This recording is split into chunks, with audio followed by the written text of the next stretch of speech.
Episode opening സീനിലാണെങ്കിൽ Luffy ഇപ്പൊ കൈഡോയുടെ മുഖത്ത് ആഞ്ഞെട്ടിക്കുകയാണ്. ആ ഒരു ഇടിയിൽ കൈഡോ അങ്ങനെ അട്ടിച്ച് താഴെ വീണ് ചോര തുളുമ്പി അങ്ങനെ നിൽക്കും. ബിഗ് മോമിനും ചുറ്റുമുള്ളവർക്കും എല്ലാവർക്കും അത് കണ്ട് ഭയങ്കര അത്ഭുതം. കൈഡോയ്ക്കാണെങ്കിൽ ഭയങ്കര ഓവർ കോൺഫിഡൻസ് ആയിരുന്നു.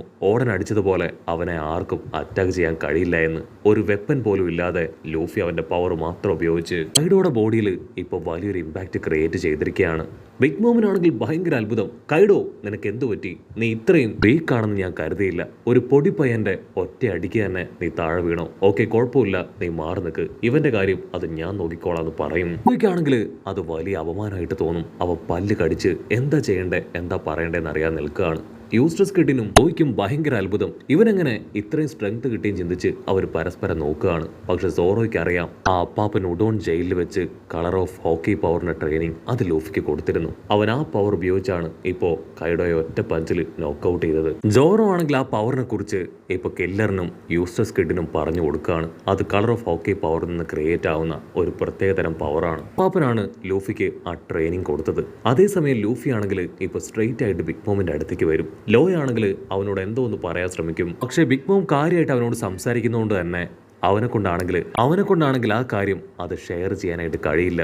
ഇവിടെ ബിഗ് മോം ആണെങ്കിൽ ദേഷ്യപ്പെട്ട് ചോദിക്കും, നീ എന്ത് കരുതി നിന്നെ പോലൊരു പൊടി പയ്യന് കിങ് ഓഫ് ദ പൈററ്റ് ആയി മാറാൻ കഴിയുമെന്നോ? നിന്നെക്കൊണ്ട് ഒരിക്കലും അതിന് കഴിയില്ല എന്ന് പറയും. അതേസമയം കൈഡോ ആണെങ്കിൽ ലൂഫിയും അവന് മുൻപുണ്ടായ ആ ഒരു ഫൈറ്റിനെ കുറിച്ച് ആലോചിക്കും. ലൂഫി അവന്റെ 4th ഗിയർ എടുത്ത് അവൻ അറ്റാക്ക് ചെയ്തിട്ടും കൈഡോയ്ക്ക് കാര്യമായിട്ടൊന്നും സംഭവിച്ചില്ല. കൈഡോ അവൻ ഒറ്റ ഇടിക്ക് തന്നെ മലത്തി അടിച്ച് അവിടുന്ന് ദൂരേക്ക് വലിച്ചെറിഞ്ഞു. അത്രയും പവർലെസ് ആയിരുന്ന ലൂഫി ഇപ്പോൾ ഒരുപാട് പവർഫുള്ളായി തിരികെ എത്തിയിരിക്കുകയാണ്. കൺട്രോൾ പോയ കൈഡോ അവനങ്ങനെ ലൂഫിക്ക് നേരെ പാഞ്ഞടുക്കും. സത്യത്തിൽ കൈഡോയുമായിട്ട് ഏറ്റുമുട്ടാൻ കേപ്പബിൾ ആയവര് വളരെ ചുരുക്കം ആൾക്കാർ മാത്രമാണ്. White beard, Roger, Odean, Shanks എന്നിങ്ങനെ കുറച്ചു പേർക്ക് മാത്രമേ ഇവരോട് ഫൈറ്റ് ചെയ്യാനുള്ള സ്ട്രെങ്തും പവറും ഒക്കെ ഉള്ളൂ. ഇപ്പോൾ അവരെ എല്ലാവരെയും ഞെട്ടിച്ചുകൊണ്ട് ലൂഫിയും ആയിട്ട് ഫൈറ്റ് ചെയ്യാൻ കേപ്പബിൾ ആണെന്ന് എല്ലാവരെയും തെളിയിച്ചിരിക്കുകയാണ്. കൈഡോ ആണെങ്കിൽ അവന്റെ അടുത്തേക്ക് വരികയാണെന്ന് മനസ്സിലാക്കിയ ലൂഫി അവനിപ്പോ കൈഡോയ്ക്ക് നേരെ തിരിയും. രണ്ടുപേരും അവരുടെ പവർ അതങ്ങനെ അൺലിമിറ്റഡ് ആയിട്ട് റിലീസ് ചെയ്യാണ്. ആ കാര്യം യൂസ്ട്രസ് കിഡിനെ കൊണ്ട് വളരെ കറക്റ്റായിട്ട് മനസ്സിലാക്കാനായിട്ട് പറ്റും.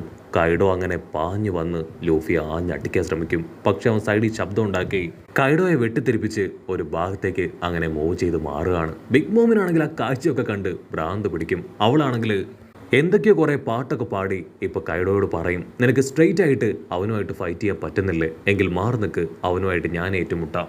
ആണെങ്കിൽ ലൂഫി എന്തെങ്കിലും ചെയ്യുന്നതിന് മുൻപ് തന്നെ അവളുടെ സൺ പവറിനെ ലൂഫിക്ക് നേരെ അയക്കും. കണ്ട സോറോ ആണെങ്കിൽ ചാടി വീണ് കെന്നിൽ നിന്ന് കടമെടുത്ത ആ ഒരു പവർ അതുപയോഗിച്ച് ആ ഒരു സൺ പവറിനെ രണ്ടാക്കി വെട്ടിയെറിയും. പിന്നീട് ലൂഫിയെ നോക്കി ദേഷ്യപ്പെട്ടു പറയും, ലൂഫി നീ എന്തായി ചെയ്യണേ?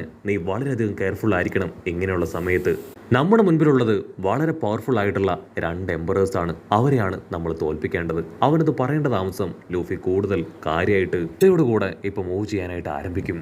ഉടനെ കൈഡോ ആണെങ്കിൽ ഇപ്പൊ ലൂഫിക്ക് നേരെ അവനെ അറ്റാക്ക് ചെയ്യാൻ ടേൺ ചെയ്യും. കട്ട് ചെയ്ത ഇവിടെ സാഞ്ചി അവനാണെങ്കിൽ ആ വില്ലത്തി പെണ്ണിനോട് റിക്വസ്റ്റ് ചെയ്യും, ദയവ് ചെയ്ത് എന്നെ വെറുതെ വിടണം, എനിക്ക് ഇമ്പോർട്ടൻ്റ് ആയിട്ടുള്ള ഒരുപാട് കാര്യങ്ങൾ ചെയ്തു തീർക്കാനുണ്ട്. പക്ഷേ സാഞ്ചിക്കാണെങ്കിൽ എൻ്റെ ഉള്ളിൻ്റെ ഉള്ളിൽ അവിടെ നിൽക്കാനാണ് ഇഷ്ടം. കാരണം അവിടെ മുഴുവൻ ഗേൾസ് ആണ്. ഗേൾസിനെ ഒരിക്കലും അവൻ ഹേർട്ട് ചെയ്യില്ല. മാത്രമല്ല അവരോടൊപ്പം ടൈം സ്പെൻഡ് ചെയ്യാൻ അവൻ ഒത്തിരി ഇഷ്ടമാണ്. അവനാണെങ്കിൽ ഇപ്പോൾ അവൻ്റെ ഇമോഷൻസിനെ അതിനെ സപ്രസ് ചെയ്ത് ഒരു വിധത്തിൽ കൺട്രോൾ ചെയ്ത് അവളോട് റിക്വസ്റ്റ് ചെയ്തുകൊണ്ടേയിരിക്കും. ആ വില്ലത്തി പെണ്ണിന് നന്നായിട്ട് അറിയാം സാഞ്ചിയുടെ ഉള്ളിൻ്റെ ഉള്ളിൽ അവിടെ നിൽക്കാൻ തന്നെയാണ് അവൻ ആഗ്രഹമെന്ന്. സോ അവൾ അടിച്ചു പറയും, ഒരു കാരണവശാലും ഞാൻ നിന്നെ ഇവിടുന്ന് വിടില്ല, ഇവിടെ ഹാപ്പിയായി ജോളിയായി ടൈം സ്പെൻഡ് ചെയ്യാം. പക്ഷെ സാഞ്ചി അവൻ കണ്ണടച്ച് ഒരു വിധത്തിൽ പ്രലോഭനങ്ങളിൽ നിന്നെല്ലാം രക്ഷപ്പെട്ട് ദൂരേക്ക് ഓടുകയാണ്. വില്ലത്തിയാണെങ്കിൽ ഇപ്പോൾ ഓരോ ഭാഗത്തേക്കും വെബുകൾ അയച്ച് അവനെ ലോക്ക് ചെയ്യാനായിട്ട് ശ്രമിക്കും. അതിൽ സാഞ്ചി ആണെങ്കിൽ വിളിച്ചു പറയും, ഐ എം സോറി, എൻ്റെ ആവശ്യം അതിപ്പോൾ മറ്റൊരു ഭാഗത്താണ്, സോ എനിക്കിവിടെ നിൽക്കാൻ കഴിയില്ല എന്ന് പറഞ്ഞ് കാലിൽ ഫയർ കൊണ്ടുവന്ന് അവൻ ആ വെബ് അത് കരിക്കാനായിട്ട് തുടങ്ങും.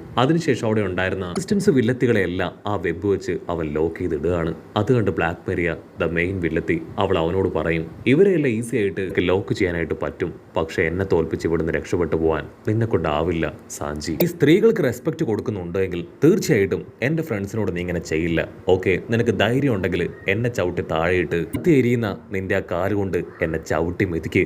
അത് കേട്ട് സോറോ ആണെങ്കിൽ തീർത്തു പറയും. അത് കേട്ട് സാഞ്ചി ആണെങ്കിൽ തീർത്തു പറയും, എന്നെ കൊണ്ട് പറ്റില്ല, ഞാൻ ഒരിക്കലും അങ്ങനെ ചെയ്യില്ല. സ്ത്രീകളെ റെസ്പെക്ട് ചെയ്യാൻ മാത്രമേ എനിക്കറിയൂ. അത് കേട്ട് അവൾ പൊട്ടിച്ചിരിക്കും. നീ ശരിക്കും ഒരു നല്ല ആളാണ്, പക്ഷെ നിന്റെ ഈ ആറ്റിറ്റ്യൂഡ് കൊണ്ട് നിനക്കൊരിക്കലും സർവൈവ് ചെയ്യാനായിട്ട് കഴിയില്ല.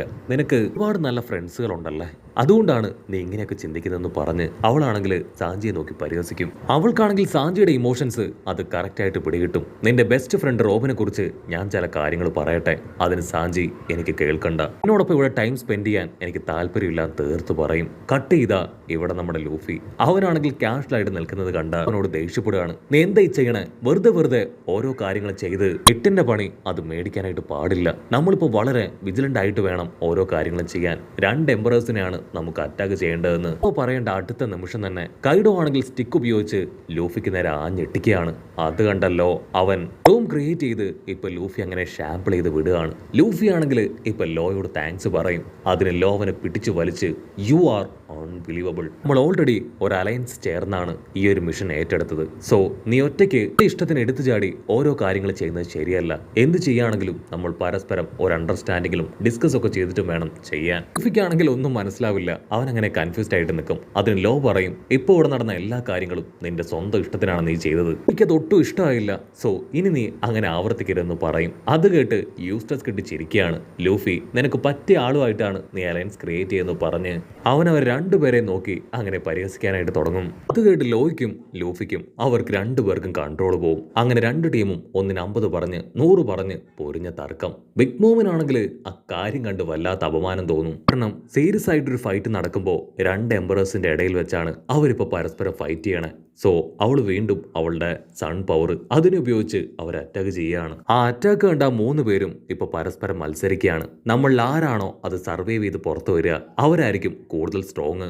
ഉടനെ അവർ 3 പേരും ആ ഫയറിന് മുൻപിൽ അങ്ങനെ ടെററായിട്ട് നിൽക്കും. സോറോ ആണെങ്കിൽ അവരോട് മാറാൻ പറയും. പക്ഷെ അവർ മാറാതെ അങ്ങനെ നിൽക്കുകയാണ്. നൊട്ടിയിടയിൽ ആ ഫയറിന്റെ പവറിൽ അവർ 3 പേരും ഓരോ ഭാഗത്തേക്ക് തെറിച്ചു പോവാണ്. ബിഗ് മോമിനാണെങ്കിൽ ഭയങ്കര സന്തോഷം. പക്ഷെ കൈഡോയ്ക്ക് മാത്രം അത് അത്ര ഇഷ്ടാവില്ല. നീ ഒരല്പം പുറകിലേക്ക് നീങ്ങി നിൽക്ക്, എന്റെ ഫൈറ്റിന്റെ ഇടയിൽ നീ ഇന്റർഫിയർ ചെയ്യുന്നത് എനിക്ക് ഇഷ്ടാവുന്നില്ല. അവരുടെ ഫയർ എനിക്ക്, അവരുടെ ഫൈറ്റും അതുപോലെ തന്നെ സ്ട്രെങ്ത്തും എബിലിറ്റിയും ഒക്കെ എനിക്ക് കാണണമെന്ന് പറഞ്ഞ് അവനങ്ങനെ മുൻപോട്ടേക്ക് കടന്നു വരും. ഇവിടെ ലൂഫിയും യൂസ്റ്റസ് കിഡും ട്രഫാൽഗർ ലോയും അവർ 3 പേരും വീണ്ടും നിർത്താതെ തർക്കിച്ചു കൊണ്ടേയിരിക്കുകയാണ്. ാണെങ്കിൽ ആ വിഡ്ഢികൾ 3 പേരും പരസ്പരം ഫൈറ്റ് ചെയ്യുന്നത് കണ്ട് കൺട്രോൾ പോകും. ഇനി ഞാൻ തന്നെ കളത്തിലിറങ്ങുമെന്ന് പറഞ്ഞ് അവൻ ടവല് തലയിൽ കെട്ടി കില്ലറിനെ നോക്കും. അത് കണ്ട് കില്ലറിനും ഭയങ്കര ആവേശം. അവനും ഇപ്പൊ ഫൈറ്റ് ചെയ്യാനായിട്ട് മുൻപോട്ടേക്ക് കടന്നു വരികയാണ്. അവർക്ക് 2 പേർക്കും ഇടയിൽ ഇപ്പൊ ഒരു കോമ്പറ്റീഷൻ അത് സ്റ്റാർട്ട് ചെയ്യും. അവർ 2 പേരും പരസ്പരം തർക്കിച്ച് കൈഡോയ്ക്ക് നേരെ വരികയാണ്. സോറോ ആണെങ്കിൽ അവന്റെ സ്ക്വാഡ് എടുത്ത് ആഞ്ഞു വെട്ടും. പക്ഷേ ആ ഒരു അറ്റാക്കിൽ യാതൊരു ഇമ്പാക്റ്റും കൈഡോയ്ക്ക് ഏൽക്കില്ല. സോ അവന് മനസ്സിലാവും സ്ക്വാഡിന് ഇനിയും പവർ കൊടുക്കേണ്ടിയിരിക്കുന്നു. ആ സ്ക്വാഡിന് പവർ കൊടുക്കുന്ന അതേ സമയം ഇവിടെ ലോയും ലൂഫിയും യൂസ്റ്റസ് കിഡും അവർ 3 പേരും വീണ്ടും ഫുൾ സ്ട്രെങ്തോട് കൂടെ അറ്റാക്ക് ചെയ്യാൻ എത്തിക്കഴിഞ്ഞു. ലൂഫി ആണെങ്കിൽ സ്ട്രെയിറ്റ് ആയിട്ട് അവന്റെ 4th ഗിയർ എടുക്കും. ലോ ആണെങ്കിൽ ഇപ്പൊ വലിയൊരു റൂം ക്രിയേറ്റ് ചെയ്യും. യൂസ്റ്റസ് കിഡ് അവൻ കൊണ്ടുവന്ന മെറ്റൽസ് എല്ലാം തന്നെ അക്യുമുലേറ്റ് ചെയ്ത് ഇപ്പൊ 3 പേരും ടെററായി നിൽക്കുന്നതോട് കൂടെ ഈ ഒരു എപ്പിസോഡും അവസാനിക്കുന്നു.